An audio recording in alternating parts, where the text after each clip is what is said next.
মাধ্যমিক পরীক্ষার রেজাল্ট বেরিয়ে গেছে। এবার সবার মধ্যে একটাই চিন্তা, কে কোন স্কুলে ভর্তি হবে আর কোন স্ট্রিমে পড়াশুনো করবে। কারণ মাধ্যমিকের পর আমাদের কাছে সাধারণত তিনখানা অপশান সবার আগে চলে আসে, সেটা হচ্ছে একটা আর্টস, কমার্স অ্যান্ড সায়েন্স। এই তিনখানা অপশানের মধ্যে সবাইকার পছন্দ মতো অপশানে যাবে। যারা একটু ভালো রেজাল্ট করেছে তারা সায়েন্সের দিকে ঝুঁকবে, স্বাভাবিক টেন্ডেন্সি। কিছু ভালো স্টুডেন্ট অবশ্যই পরিকল্পনা মাফিক তারা আর্টসে পড়বে। এরকম ধরনের কোনো ব্যাপার নেই যে আমাকে ভালো নম্বর পেয়েছি মানে আমাকে সায়েন্সে পড়তে হবে, বা আমি একটু খারাপ নম্বর পেয়েছি মানে আমাকে আর্টসে পড়তে হবে বা আমাকে কমার্সে পড়তে হবে, এরকম কোনো বিভেদ নেই। সবকটা সাবজেক্ট, সবকটা বিষয়, যে কোনো স্ট্রিম থেকে যদি কেউ একটু ভালো পড়াশোনা করে তাহলে অবশ্যই সে খুব ভালো জায়গায় পৌঁছে যেতে পারে। তো আজকে আমাদের আলোচনার বিষয়বস্তু সেটা যে আমরা কোন স্ট্রিম নিয়ে পড়বো। যে স্ট্রিমটাই আমরা পছন্দ করি না কেন সেখানে সাবজেক্ট কিছু অপশনাল থাকে, সাবজেক্ট অনেক হতে পারে, তার মানে যে কোনো সাবজেক্ট আমি চয়েস করতে ওখান থেকে পারি না। এখানে চয়েস করতে গেলে সবচেয়ে বড় যে সমস্যাটা সেটা হচ্ছে উচ্চ মাধ্যমিক বোর্ডের বেঁধে দেওয়া কিছু রুলস আছে যে এই সাবজেক্টের সাথে এই সাবজেক্ট নেওয়া যাবে না, এই সাবজেক্টের সাথে এই সাবজেক্ট পড়া যাবে না। তো এগুলো কোন ক্ষেত্রে কোন সমস্যাগুলো থাকতে পারে সেটা নিয়ে আজকে আমাদের আলোচনার বিষয়। তিনটে স্ট্রিম নিয়ে আমি আলোচনা করব, সায়েন্স, কমার্স এবং আর্টস। তিনটে স্ট্রিমেই আলোচনা করব যে কোন সাবজেক্টের সাথে কোন সাবজেক্ট নেওয়া যায় না, কোন সাবজেক্ট নিলে আমি লাভবান হব, কোন সাবজেক্ট নিয়ে পড়াশুনো করলে আমার নাম্বার পেতে সুবিধা হবে। এই সবকটা বিষয় নিয়ে আমরা এবার আজকে আলোচনার বিষয়বস্তু। চলো দেখে নেওয়া যাক। তো সবার প্রথমে আমরা চলে আসি সায়েন্সের সাবজেক্টগুলোতে। সায়েন্সের সাবজেক্ট আগেকার দিনে স্টিরিওটাইপ যে সায়েন্স পরে আমরা যেটা বুঝতাম যে physics, chemistry, mathematics and biological science, যেটাকে আমরা পিওর সায়েন্স বলে থাকি, সেটাও ছিল। কিন্তু এই সায়েন্সের সাবজেক্টের মধ্যে এমন কিছু সাবজেক্ট তোমরা দেখতে পাবে যেটা তোমাদের দেখে মনে হবে আর্টসের সাবজেক্ট বা অন্য কোনো সাবজেক্ট। যেমন ধরে নেওয়া যাক এখানে এখন জিওগ্রাফি উল্লেখ করা আছে, এখানে ইকোনমিক্স উল্লেখ করা আছে। ইকোনমিক্স আমরা ন্যাচারালি একে কমার্সের সাবজেক্ট হিসেবে জানতাম, জিওগ্রাফি যাকে আমরা আর্টসের সাবজেক্ট হিসেবে জানতাম, কিন্তু সেরকম নয়। এখান থেকে অপশনাল আছে। আমরা সায়েন্স মানে কিন্তু অনেক সাবজেক্টের মিক্সচার। এখানে যেগুলো স্টিরিওটাইপ হিসাবে আমরা কমার্সের সাবজেক্ট ধরে থাকি বা আর্টসের সাবজেক্ট ধরে থাকি, তার কিছু সাবজেক্ট কিন্তু এই সায়েন্সের মধ্যে রয়ে গেছে। আচ্ছা, সায়েন্সের সাবজেক্ট চয়েস করে আমাদের সিস্টেম দেখি। আমাদের ফিজিক্স অথবা নিউট্রিশনের মধ্যে যে কোনো একটা চয়েস করতে হবে। যারা পিওর সায়েন্স নিয়ে পড়তে যায় তারা অবশ্যই physics, chemistry, mathematics and biological science অপশনটাকে চয়েস করবে। এদের মধ্যে সবার আগে মনে রাখতে হবে আমাদের ইংলিশ এবং বেঙ্গলি এই দুটো কিন্তু কম্পালসারি সাবজেক্ট হিসাবে পড়াশোনা করতে হবে। ইংলিশ এবং বেঙ্গলি দুটো কম্পালসারি সাবজেক্ট হিসাবে থাকবে। পিওর সায়েন্সের জন্য physics, chemistry, mathematics, biological science choice করবে। এখানে দুটো সাবজেক্ট, আর এখানে এই চারটে, তুমি চারটের জায়গায় যে কোনো তিনটে অপশান চয়েস করতে পারো, 5টা নিতে পারো, কারণ বেস্ট অফ 5 উপরেই মার্কস হয়। তুমি যদি 4টেও নাও তাহলে 4টে প্লাস 2টো মিলে 6টা হয়ে যাবে। 6টার মধ্যে সবথেকে ভালো যে 5টায় মার্কস পাবে তুমি, সেই হিসাবে উচ্চ মাধ্যমিকের নাম্বার কিন্তু আগে গণ্য করা হতো। বর্তমানে উচ্চ মাধ্যমিকের সিলেবাস অনেক পরিবর্তন হয়েছে, কোশ্চেন প্যাটার্ন অনেক পরিবর্তন হয়েছে, সেমিস্টার পদ্ধতি চালু হয়েছে, যেখানে প্রথম সেমিস্টারটা মাল্টিপল অপশন টাইপ করা হয়েছে এবং সেকেন্ড সেমিস্টারটা করা হয়েছে ডেসক্রিপটিভ টাইপের। এই সেমিস্টার সংক্রান্ত বিষয় নিয়ে একটা অলরেডি ভিডিও আমি আগে পোস্ট করে নিয়েছি। তোমরা যদি সেমিস্টার সংক্রান্ত বিষয় নিয়ে তোমাদের সমস্যা থাকে তোমরা অবশ্যই সেটা দেখে নেবে। আর আজকে যেটা আমি আলোচনা করছি সাবজেক্ট, তাহলে আমি ফিজিক্স অথবা নিউট্রিশনের মধ্যে যে কোনো একটা চয়েস করতে পারি, কেমিস্ট্রি অথবা ইকোনমিক্স মধ্যে যে কোনো একটা চয়েস করতে পারি। হ্যাঁ, এর কিছু ফান্ডা তো নিশ্চয়ই আছে, আমি বলবো। ম্যাথামেটিক্স, ফিজিওলজি, অ্যানথ্রোপোলজি, অ্যাগ্রোনমি এই সাবজেক্টগুলোর মধ্যে যে কোনো একটা আমি চয়েস করতে পারি। কেউ সায়েন্সে পড়তে চায় কিন্তু পিওর সায়েন্সে নয়, তার অ্যাকচুয়ালি লক্ষ্যটা অন্য হয়। সেই জন্য সে যারা অ্যাকচুয়ালি ডাক্তারি বা ইঞ্জিনিয়ারিং পড়ার জন্য করে, যারা ডাক্তারি পড়তে যারা অবশ্যই বায়োলজিক্যাল সায়েন্সটাকে অপশনের মধ্যে রাখবে, যারা এটাকে জোর দেবে। যারা ইঞ্জিনিয়ারিংয়ের ব্যাপারটা তারা বায়োলজিক্যাল সায়েন্সটা ছেড়ে দিয়ে কেমিস্ট্রি আর ফিজিক্স এই পোর্শনটাকে বেশি জোর দেয়। তো নেক্সট এখানে স্ট্যাটিস্টিক্স অ্যান্ড জিওগ্রাফি এই দুটো সাবজেক্টও কিন্তু এখানে ঢোকানো আছে। জিওগ্রাফি বহুদিন আগে এক সময় এটা শুধু আর্টসের সাবজেক্ট ছিল। আমি বলছি হ্যাঁ, বহু বছর আগে, যখন আমিও উচ্চ মাধ্যমিক দিইনি, তখনকার সময়ের কথা বলছি। আমি যখন উচ্চ মাধ্যমিক দিই তখন জিওগ্রাফি অলরেডি সায়েন্সের সাবজেক্ট হয়ে গেছে। তো তখন এক সময় জিওগ্রাফি শুধু আর্টসের সাবজেক্ট হিসাবে গণ্য হতো, কিন্তু এখন নেই। এখন অবশ্যই সায়েন্সের সাবজেক্ট হিসাবে গণ্য হয়। হ্যাঁ, কন্ডিশন এখানে নিশ্চয়ই আছে, আমি বলবো। এখানে computer science, modern computer application, EVS এর মধ্যে যে কোনো একটা তুমি চয়েস করতে পারো। কি করতে হবে, এই যে টোটাল 7খানা এবং ভোকেশনালে টোটাল 13খানা সাবজেক্ট আছে, এই সাবজেক্টের মধ্যেও তুমি নিজের পছন্দ মতো একটা সাবজেক্ট চয়েস করতে পারো। কিন্তু অবশ্যই মাথায় রাখতে হবে যে র্যালিগুলো দেওয়া আছে, এই যে 4খানা সাবজেক্ট, এই 4টের মধ্যে কিন্তু দুটো তুমি নিতে পারবে না। যেমন এখানে এই যে অপশনগুলো আছে এর মধ্যে যে কোনো একটা তোমায় নিতে হবে। প্রশ্ন হচ্ছে কেন? কারণ এই 4টে সাবজেক্টের পরীক্ষা একই দিনে হবে। এই যে 4টে সাবজেক্ট পরপর এখানে দেওয়া আছে, এই 4টে সাবজেক্টের পরীক্ষা একই দিনে হবে। তুমি যদি এর মধ্যে যে কোনো দুটো অপশন চয়েস করতে চাও তাহলে তুমি পরীক্ষা দিতে পারবে না, এটাই সমস্যা। তাহলে যদি কেউ জিওগ্রাফি নিয়ে পড়তে চায় এখানে এবং সে অবশ্যই সায়েন্সের ডিগ্রি পেতে চায়, তাহলে জিওগ্রাফির সাথে তাকে অবশ্যই ম্যাথামেটিক্সকে অপশানে রাখতে হবে। আমরা আর্টসেও জিওগ্রাফি অপশানটাকে দেখতে পাবো। সেখানে কি হয়, জিওগ্রাফির সাথে অন্য সাবজেক্ট যদি আমি চয়েস করে নিই, যদি আমার সাথে ম্যাথামেটিক্স কম্বিনেশন জিওগ্রাফির সাথে না হয়, তাহলে সেটা জিওগ্রাফিটা আমার ডিগ্রি হিসাবে ব্যাচেলার অফ আর্টস হিসাবে গণ্য করা হয়, অর্থাৎ বিএ পাস হবো আমি। কিন্তু এই জিওগ্রাফির সাথে যদি আমার ম্যাথামেটিক্সটাকে অ্যাড করা থাকে, তাহলে এই জিওগ্রাফি ডিগ্রিটা আমার হয়ে যাবে সায়েন্সের ডিগ্রি, অর্থাৎ ব্যাচেলার অফ সায়েন্স হবো আমি। বিএসসি আমার কোয়ালিফিকেশন হিসাবে ধরা হবে, বিএ কিন্তু নয়। তো এই জিনিসটা মাথায় রাখতে হবে। তাহলে জিওগ্রাফি যারা নিয়ে পড়তে চাও তারা সায়েন্সের ডিগ্রি করছো না আর্টসের ডিগ্রি করছো, তো সেটা নির্ভর করছে তার সাথে ম্যাথামেটিক্স আছে কেন কি না। অনেক করে জিওগ্রাফির সাথে স্ট্যাটিস্টিক্স, কিন্তু জিওগ্রাফির সাথে কম্বিনেশনের স্ট্যাটিস্টিক্স থাকে। জিওগ্রাফি নিলে তুমি আর স্ট্যাটিস্টিক্স নিতে পারবে না। এখানে সায়েন্সের কম্বিনেশন কিন্তু সেইভাবেই, কারণ যেদিন জিওগ্রাফি পরীক্ষা হবে সেদিনকেই স্ট্যাটিস্টিক্সের পরীক্ষা হবে। এবার নির্ভর করছে তোমার লক্ষ্য কোনটা, তুমি কি অ্যাকচুয়ালি উদ্দেশ্য তোমার যদি নিউট্রিশনাল কোনো এক্সপার্ট হতে চাও ভবিষ্যতে, অবশ্যই তোমাকে ফিজিক্স ছেড়ে দিয়ে নিউট্রিশনকে চয়েস করতে হবে।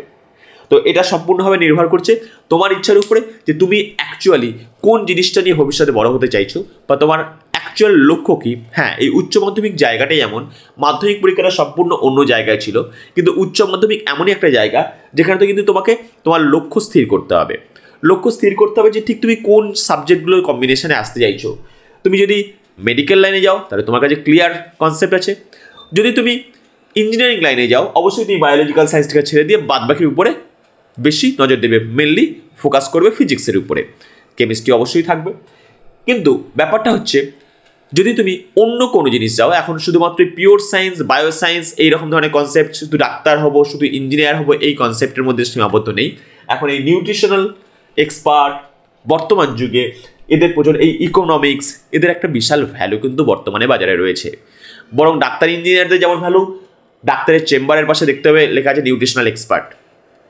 মানুষ এখন নিজের হেলথ কনসাস এতটাই হয়ে গেছে, নিজে কি খাবে কি করবে, তার হেলথ কি কন্ডিশন, ডাক্তার যেমন রোগ সারায়, রোগ যাতে না হয় তার পরামর্শ দেওয়ার জন্য এই নিউট্রিশনাল এক্সপার্ট প্রয়োজন আছে। তো সেক্ষেত্রে সব কিছু ভাবনার বিষয়। এই কম্বিনেশন তোমাদেরকে দিয়ে দিলাম, এই কম্বিনেশন অনুযায়ী তোমরা চয়েস করতে পারো। নেক্সট আমাদের আলোচনার বিষয়বস্তু, যদি আমি সায়েন্স না পড়ি, আমি আর্টস পড়ি, তাহলে আমার কাছে কী কী কম্বিনেশন থাকতে পারে চলো দেখে নিই। এবার আমরা চলে এসেছি পরের পার্টটাতে। পরের পার্ট মিনস অ্যাকচুয়ালি এটা পার্ট 2 নয়, এটাকে আমরা সেট 2 বলি না, এটাকে আমরা সেট 3 বলি। অ্যাকচুয়ালি এই আর্টস কমার্স সায়েন্স এই কথাগুলোর জায়গায় এখন সেট 1 সেট 2 বা সেট 3 হয়। সেট 3 এ কমার্সের সাবজেক্টগুলো রয়েছে, যেটা আমরা মেনলি কমার্সের সাবজেক্ট হিসাবেই ধরতাম আগে, যাকে কমার্স গ্র্যাজুয়েট হিসেবে ধরা হতো। কমার্স গ্র্যাজুয়েট নয়, উচ্চ মাধ্যমিক পাস। অ্যাকচুয়ালি এটা গ্র্যাজুয়েশনের বিষয় নিয়ে আলোচনা হচ্ছে না। তো আমরা আর্টস এটার সম্পর্কে অনেকেরই জানার খুব আগ্রহ, এবং কমার্স নিয়ে অবশ্যই, তাই আমরা প্রথমে আর্টস সেকশন অর্থাৎ যেটা সেট 3-তে ছিল সেটা আলোচনা করব। এখানে পলিটিক্যাল সায়েন্স যে কেউ নিতে পারে, পলিটিক্যাল সায়েন্সের সাথে কোনো সাবজেক্টের কম্বিনেশন নেই, অর্থাৎ বাংলা এবং ইংরাজি কম্পালসারিলি আমাকে নিতে হবে, যেমন আমি সায়েন্সের ক্ষেত্রেও নিয়েছিলাম, এখানেও আমাকে নিতে হবে বাংলা ইংরাজি। এই জন্য আমি মাধ্যমিক পাসের সময় পরীক্ষা হয়ে যাওয়ার কিছুদিন পরে আমি বলেছিলাম যে তোমরা চাইলে ইংরেজির পার্টটা পড়ে নিতে পারো। তোমরা যদি মনে করো ইংরেজি গ্রামারের পোর্শনটাতে একটু অসুবিধা আছে, তোমরা অবশ্যই ভালো করে দেখে নিতে পারো। আমার চ্যানেলে অবশ্যই ইংরেজি গ্রামারের সমস্ত চ্যাপ্টার খুব ভালোভাবে বুঝিয়ে দেওয়া আছে। তো সেই অংশেই বাংলা ইংরেজি তোমাকে পড়তেই হবে কম্পালসারি। এখানে পলিটিক্যাল সায়েন্সের ব্যাপারটা তোমরা চাইলে নিতে পারো, না নিতে পারো, কিন্তু এটা সাথে কোনো অপশনাল আর সাবজেক্ট নেই। যে কেউ চাইলে পলিটিক্যাল সায়েন্স নিতে পারে, তার সাথে কোনো সাবজেক্ট কোনো সমস্যা ক্রিয়েট করবে না। নেক্সট এডুকেশন অথবা নিউট্রিশন, এই দুটো সাবজেক্টের মধ্যে যে কোনো একটা সাবজেক্ট নিতে পারো। দুটো প্রচণ্ড স্কোরিং সাবজেক্ট, এডুকেশন এবং নিউট্রিশন। এবং ভবিষ্যতে যদি তুমি আমার মতো টিচার হতে যাও তাহলে এডুকেশন সাবজেক্টটা অবশ্যই পড়ে রেখো। এই সেন্সে বললাম কারণ তোমার টিচিং কোয়ালিফিকেশনের জন্য, যখন বিএড বা ডিএলএড তুমি যাই করতে চাও না কেন, তাই সেক্ষেত্রে তোমাকে যে জিনিসটা পড়াশোনা করতে হবে সেটা মেন পোর্শন হচ্ছে এডুকেশন। একটা ম্যাক্সিমাম পোর্শন থাকবে এই এডুকেশন নিয়ে। আর নিউট্রিশনাল এক্সপার্ট একটু আগেই বললাম, যদি তুমি নিউট্রিশনাল এক্সপার্ট হতে চাও তাহলে অবশ্যই নিউট্রিশন চয়েস করবে, কিন্তু দুটোর মধ্যে যে কোনো একটা। Next JNCM, journalism and mass communication. যারা সাংবাদিক হতে চাও বা টিভি রিপোর্টার বা এই সমস্ত ধরনের কাজ করার প্রতি ন্যাক আছে, ভবিষ্যতে এই ধরনের কিছু করতে চাও, তাহলে অবশ্যই জার্নালিজম এই সাবজেক্টটাকে তোমাকে চয়েস করে রাখতে হবে। যদি না করতে চাও, সংস্কৃত, পার্সিয়ান, অ্যারাবিক অ্যান্ড ফ্রেঞ্চ, এই 4টে সাবজেক্টের মধ্যে যে কোনো একটা পছন্দ করতে পারো। আবার বলে রাখি, 8খানা অপশন আছে, 8খানা অপশনের মধ্যে যে কোনো 3টে অথবা 4টে অপশনের মধ্যে দিতে থাকে। এই 8টা যে অপশন আছে, 8টা অপশনের মধ্যে যে কোনো 3টে অথবা 4টে যে সাবজেক্ট তুমি চয়েস করতে পারবে। কিন্তু এই 8টার মধ্যে যে কোনো এখান থেকে একটা, এখান থেকে একটা, বা তোমার যেখানে তোমার যেটা পছন্দ হবে সেটা তোমাকে নিতে হবে, কারণ দুটো তোমার কম্পালসারি আছে। এই পুরো লাইনটা তোমার পছন্দ না হলে তুমি পুরোটাকেই তুমি বাদ দিতে পারো। সংস্কৃত এখন বহুল প্রচলিত। সংস্কৃতকে একসময় আমরা ডেড ল্যাঙ্গুয়েজ বলতাম, কিন্তু বর্তমানে এটা ডেড নয়, আবার অ্যালিভ হয়ে গেছে। কোন সেন্সে? কারণ বিদেশে আমাদের যে সংস্কৃত সাবজেক্টটাকে নিয়ে রীতিমতো গবেষণা চলছে, এই জন্য সংস্কৃত সাবজেক্টের ডিমান্ড এখন যথেষ্ট ভালো। পার্সিয়ান, অ্যারাবিক বা ফ্রেঞ্চ যারা পড়তে চাও অবশ্যই পড়তে পারো। ফ্রেঞ্চ ভ্যালুয়েবল, ফ্রেঞ্চ ভাষার জন্য টিচার বহুত খোঁজা হয়। এছাড়া অ্যারাবিক বা পার্সিয়ানেও সেই রকম ধরনের ব্যাপার আছে। ফিলোসফি বা সোশিওলজি, যদি তুমি এই দুটো সাবজেক্টের মধ্যে যে কোনো একটা অপশন তুমি চাইলে পছন্দ করতে পারো, কিন্তু দুটো তুমি নিতে পারবে না, হয় ফিলোসফি নাও নয় সোশিওলজি নাও। ইকোনমিক্স, এটা আমি সায়েন্সের এখানেও দেখেছিলাম, এখানেও দেখলাম। ইকোনমিক্স চাইলে তুমি নিতে পারো। History, anthropology, physiology, mathematics, agronomy. শুধুমাত্র এই 4টে যখন সায়েন্সে বলেছিলাম তখন শুধু হিস্ট্রি ছাড়া বাদ বাকি এই 4টে কিন্তু ছিল। এখানে যেহেতু আর্টস সেকশন বলা হচ্ছে তাই এর সাথে হিস্ট্রি অ্যাড করা হয়েছে। অর্থাৎ তুমি হিস্ট্রি নিলে এইগুলোর মধ্যে কোনোটাই তুমি নিতে পারবে না। কথা ধরলাম কেউ জিওগ্রাফি এবং হিস্ট্রি দুটো সাবজেক্ট নিয়ে পড়তে চাইছে, তাহলে সে কোনো মতেই ম্যাথামেটিক্স নিতে পারবে না। তাই সে জিওগ্রাফি, হিস্ট্রি দুটো সাবজেক্ট যদি তার থাকে তাহলে তাকে অবশ্যই আর্টস নিয়ে পড়তে হবে। কিন্তু যদি জিওগ্রাফির সাথে হিস্ট্রির সাথে সে ম্যাথামেটিক্সটাকে চয়েস করে তাহলে সে অবশ্যই হয়ে যাবে সায়েন্সের স্টুডেন্ট। নেক্সট এই যে পরের section, geography, home management and home resource management. নতুন সাবজেক্ট, বেশি দিন আগে আসেনি, সাবজেক্টটা ভালোই চলছে, কিন্তু সমস্যা হচ্ছে তুমি সমস্ত স্কুলে এই ধরনের সাবজেক্টগুলোকে পাবে না। এই home management and family resource management সাবজেক্টটা বা জার্নালিজম অ্যান্ড মাস কমিউনিকেশন সাবজেক্টটা তুমি তোমার সমস্ত যে আশেপাশে যে সমস্ত উচ্চ মাধ্যমিক স্কুল আছে সবার কাছে থাকবে না। তোমার কাছে যদি এই সাবজেক্ট পড়ার ইচ্ছা থাকে তোমাকে অবশ্যই খুঁজতে হবে সেরকম কোনো স্কুল যেখানে এই সাবজেক্টটা পড়ানো হয়। Next music, visual art, health and physical education, modern computer application and EVS, environmental studies. এগুলোর মধ্যেও যদি তুমি কোনো একটা সাবজেক্ট পড়তে চাও, মিউজিক সংক্রান্ত বা আর্ট অ্যান্ড কালচার এগুলো সম্পর্কে যদি তোমার ন্যাক বেশি থাকে তুমি অবশ্যই কিন্তু এখান থেকে একটা সাবজেক্ট তুমি চয়েস করতে পারো। সুতরাং আমরা দেখতে পাচ্ছি উচ্চ মাধ্যমিকে এই আর্টস সেকশনেও প্রচুর সাবজেক্টের অপশন আছে। আমি আমার পছন্দের মতো এখান থেকে সাজিয়ে নিতে পারি যে কোনো সাবজেক্ট। এর মধ্যে সংস্কৃত প্রচণ্ড স্কোরিং, এডুকেশন বা নিউট্রিশন প্রচণ্ড স্কোরিং। যারা ভবিষ্যতে ল নিয়ে পড়তে চাও তাদের জন্য অবশ্যই বলো পলিটিক্যাল সায়েন্স খুব গুরুত্বপূর্ণ সাবজেক্ট। ভবিষ্যতে তুমি সরকারি চাকরি করতে চাও, কম্পিটিটিভ এক্সামে ভালো মার্কস পেতে যাও, সেক্ষেত্রে পলিটিক্যাল সায়েন্স আর হিস্ট্রি তোমার লাগবেই লাগবে।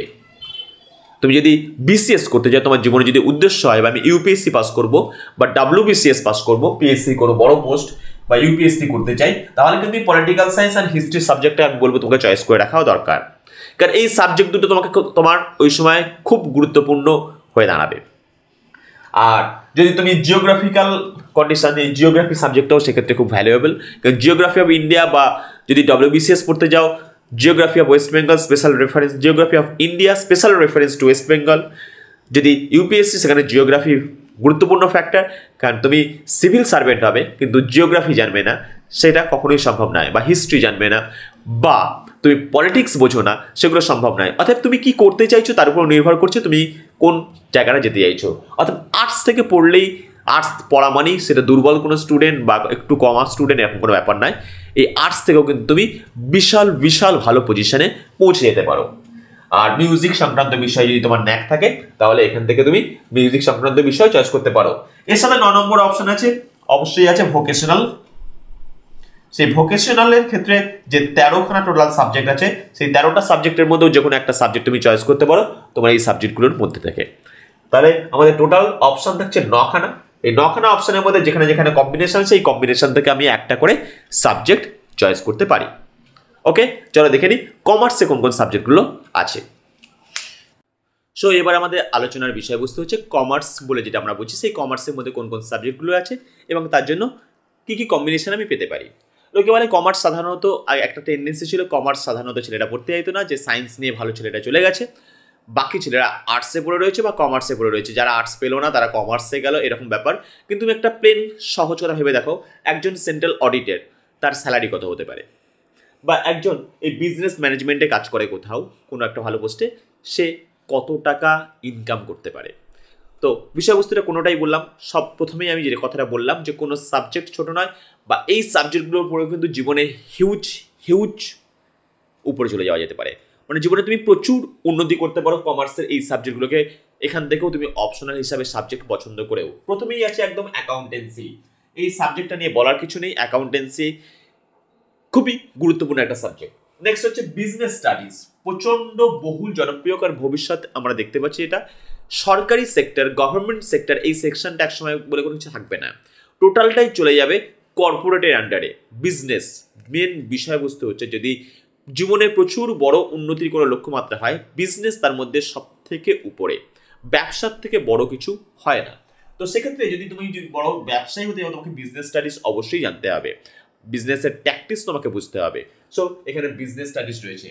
Commercial law and preliminary of auditing, আমি একটু আগেই বলছিলাম যদি সেন্ট্রাল অডিটর হয় তার স্যালারি কত হতে পারে। তো এই অডিটিং সেকশনের জন্য তোমার ফার্স্ট এই commercial law and preliminary of auditing এই সেকশনটা নিয়ে, সাবজেক্টটা নিয়েও তোমাকে পড়াশুনো করে রাখতে হবে।